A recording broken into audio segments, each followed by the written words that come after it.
কয়েকদিন আগে ছিল বাপির জন্মদিন, মানে আমার শ্বশুরমশাইয়ের জন্মদিন। তাই সকালবেলা করেছিলাম লুচি তরকারি, দুপুরের লাঞ্চে করেছিলাম মাংস খেতে চাইছিল না, তাই গলদা চিংড়ির মালাইকারি করেছিলাম, আর করেছিলাম মুড়ি ঘন্ট।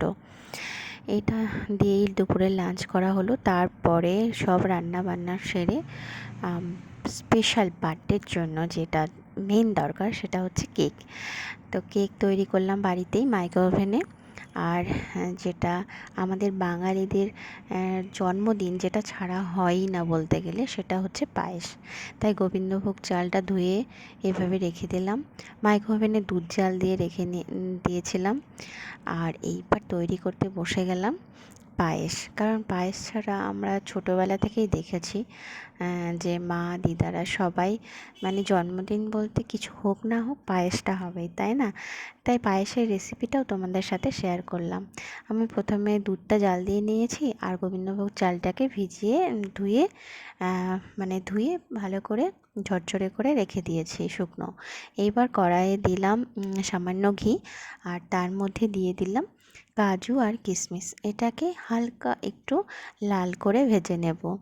কাজু আর কিশমিশ ঘিয়ে ভাজা হলে গন্ধটাও বেশ লাগে, আর কিশমিশ আর কাজুটার টেস্টও আলাদা হয়, বেশ ভালো লাগে খেতে।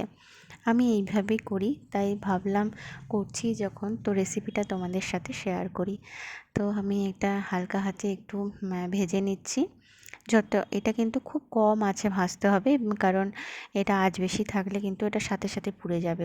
একদম কম আঁচে এটা ভাজতে হবে। আমার দেখো লাল লাল হয়ে গেছে এবং ভাজা হয়ে গেছে। এবার তুলে রেখেছি এবং ওই কড়াইয়ে দিয়ে দিলাম আর একটু ঘি। আর গোবিন্দভোগ চালগুলো ততক্ষণে একদম শুকনো হয়ে গেছে ঝরঝরে।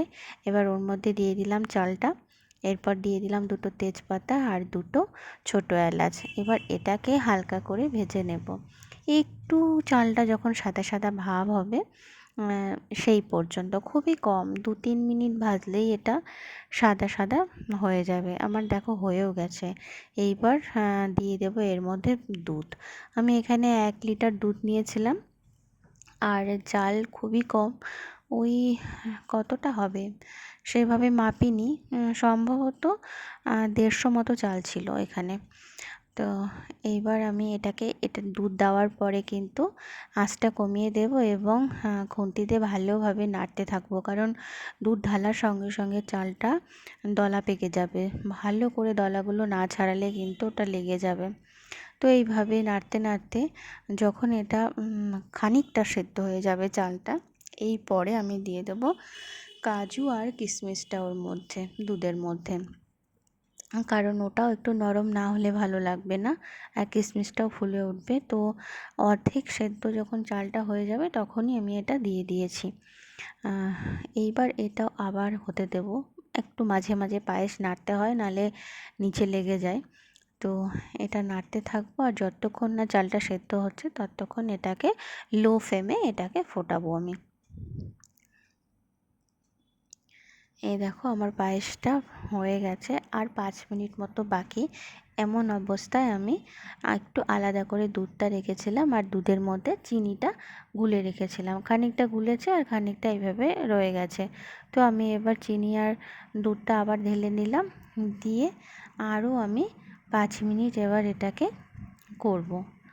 এটা ভালোভাবে মিশে গেলে তারপরে ব্যাস পায়েসের কাজ শেষ। তো আমার পায়েসটা হয়েই গেছে। 5 মিনিট পরে দেখো এমন অবস্থা হয়েছে। এখন আমি একদম গ্যাস অফ করে দিয়েছি, আমার পায়েসটা হয়ে গেছে।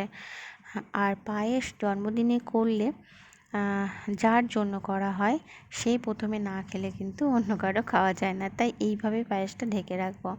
ব্যাস এবার সন্ধে হয়ে গেছে, সন্ধেবাতি দিয়ে এইবার নিয়ে এলাম বাপির জন্য কেক আর পায়েসটা। এটা সারপ্রাইজ ছিল, বাপি বুঝতেই পারেনি। তো যখন নিয়ে এলাম তখন বলছে জন্মদিনের জন্য এটা করা হয়েছে, তাই দুপুরে এত কিছু ছিল, আমার প্রিয় জিনিসগুলো। যাই হোক, এবার কেক কাটিংয়ের পালা। Happy birthday to you.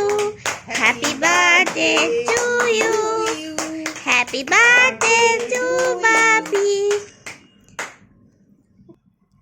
আমি, আমার হাজব্যান্ড, আমার মম, মানে আমার শাশুড়ি মা, এবার কেক আর পায়েস খাওয়ানোর পালা পাপিকে। তো আজকের দিনটাকে এইভাবে সেলিব্রেট করলাম।